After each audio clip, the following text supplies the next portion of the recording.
হারাম মাংস পেলে আমি যেভাবে মুরগি পরিষ্কার করি সেটি আপনাদের সাথে শেয়ার করব। যেহেতু সামনে রমজান আসছে, সেহেতু এখন থেকে প্রস্তুতি নিচ্ছি। আসসালামু আলাইকুম, সবাই কেমন আছেন? আলহামদুলিল্লাহ, আমিও ভালো আছি। এখানে আমি মুরগি কেটে নিচ্ছি, এটা আমরা সবাই পারি। মুরগিগুলো কেটে আমি এখানে দেখতে পাচ্ছেন যে পায়ের যে রানের অংশ, ওখানে একটা হারাম মাংস ছিল, ওটাও ফেলে দিয়েছি।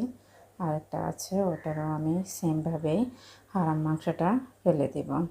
ফেলে আমি রেখে দিচ্ছি, ধুয়ে ভালোভাবে পরিষ্কার করব পরে। এখন এসেছি আমি যেই বুকের যে মাংস, ডানার যে সাইডে ওখানেও একটা হারাম মাংস আছে, ওটাও আমি ফেলে দিয়েছি। আবার ডানার মধ্যে দেখেন ওখানেও একটা আছে, ওটাও আমি ফেলে দিয়েছি। সেমভাবে আমি দুইটাকে করব। এভাবেই আসলে আমি পরিষ্কার করে, কে কীভাবে করে আমি জানি না, তবে আমার কাছে এভাবে মনে হয় যেন পারফেক্ট